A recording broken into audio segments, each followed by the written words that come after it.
Welcome to Kenton's videos. Enjoy the video. In this video, I will explain how to make cabbage pickle. First, select a fresh, firm head of cabbage, ensuring it's free from blemishes. Next, carefully shred the cabbage into thin strips, aiming for about 1/8 inch thickness. This uniform size helps with even pickling. Finally, generously salt the shredded cabbage and let it sit for at least 1 hour. This crucial step draws out excess water, preventing a watery pickle. Now let's prepare the flavorful brine. In a saucepan, combine 2 cups of water, 1 cup of white vinegar, and 2 tablespoons of pickling salt.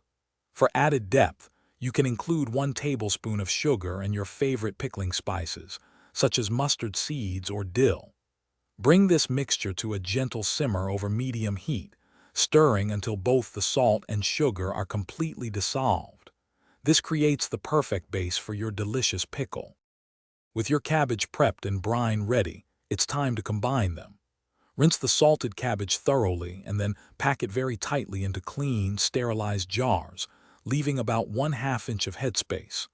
Carefully pour the warm brine over the packed cabbage, making sure all the cabbage is fully submerged.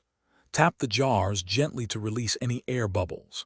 Finally, seal the jars tightly and let them ferment at room temperature for 3 to 5 days.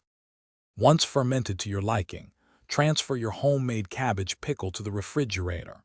It will continue to develop flavor and can be stored there for up to 2 months, ready to enjoy whenever you crave a tangy treat. This versatile pickle makes a fantastic side dish for grilled meats, a zesty topping for sandwiches, or a flavorful addition to salads. Don't forget to check the description below for a link to the new Kindle Paperwhite and other great deals. Thanks for watching. Consider subscribing if we helped you.